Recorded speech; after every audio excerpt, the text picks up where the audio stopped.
Some people still believe that Santa is going to come and bring them all the gifts. Do we get aligned with a universal truth, or do we choose a convenient truth?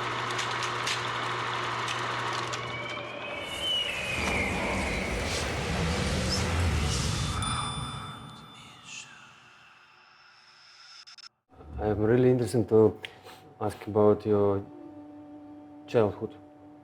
How was it?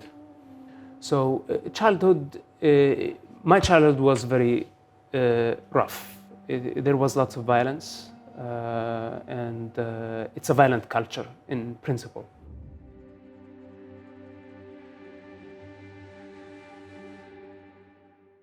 Middle Easterns don't actually, they're not careful how they interact with children in principle. Not everybody, but the majority, it's okay, to beat up a child. It's okay to maybe intimidate a child, threaten a child. And in many cases, unfortunately, with the Middle Eastern culture, sexual repression and the collective consciousness, at least the announced, is against sexuality. So there is repression. And repression always creates disease, And the numbers of rape issues against children is unbelievable. You can ask CIA, they have very good statistics about this. And this could be actually the biggest problem that the Middle East is facing, which is rape. So it's, there are stories that we know about, there are stories we don't know about. But truly, for a child growing up, in the Middle East in general, is very, very difficult environment. That's number one. Number two, in our environment, it was war, which is Palestine, Israel. So people are fighting and killing each other on a daily basis. You see bloodshed everywhere. So all this is observed through the lens of a child who doesn't know a higher truth, and it doesn't have the power of discernment, to know a higher truth of who's right, who's wrong, or how actually the suffering originates. Taking all this in consideration, you have destroyed a child. This is how you destroy a child. And you take intelligence and you just give them stupid beliefs and education, conditioning. So against all the odds, I would say I survived. Because all these obstacles put you in a grave immediately, or put you in a small box, or blind your view of life. And for any individual to break through such obstacles is a miracle. It's a miracle.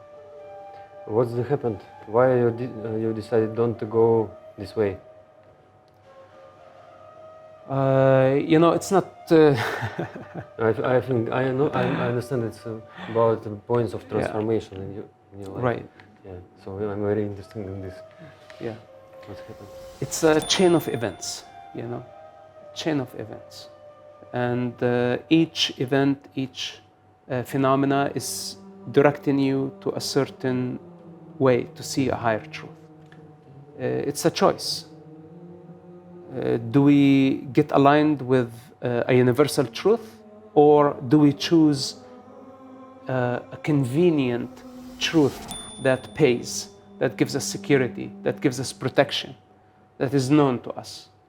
Local truth, man-made truth, a belief system, a system.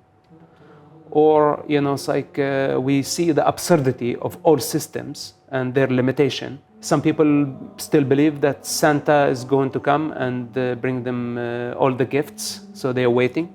And some people realize that we have to do the work. Somebody in the desert sitting and saying CH2, CH2, CH2 for 100 years. Water is not coming. And someone simply start digging for water, But also when the person find the water, the other person come and say, because I have been saying CH2, water come. you know. So many people wait and pray, you know, and I'm not this type of person. I like to experience and to see firsthand, direct perception. Otherwise, it does not exist for me. So this is like a part of my nature, you know. A story from my childhood, for example, the imam, which is the religious man, at funeral, they just put dead body, a corpse, inside the ground, and he say, after everybody leave, 2 angels will come back and bring his soul back to his body and interrogate him. And they ask him, who's your God? If he doesn't know the name of his God, they torture him. And he said, all type of monsters are going to come in his reality. And it was so fearful. I was so scared. 10-year-old only. In fact, even 50-year-old were like, holy shit. All this happened inside the grave after we leave. So I go home and I sit home and I could not help it. I wanted to go back and hear torture. But so scary, you know, because now I believe the religious man, what he said. And I asked all my friends to come with me, but none of them would come with me. So I only go by myself. And as I come closer to the grave, creepy place.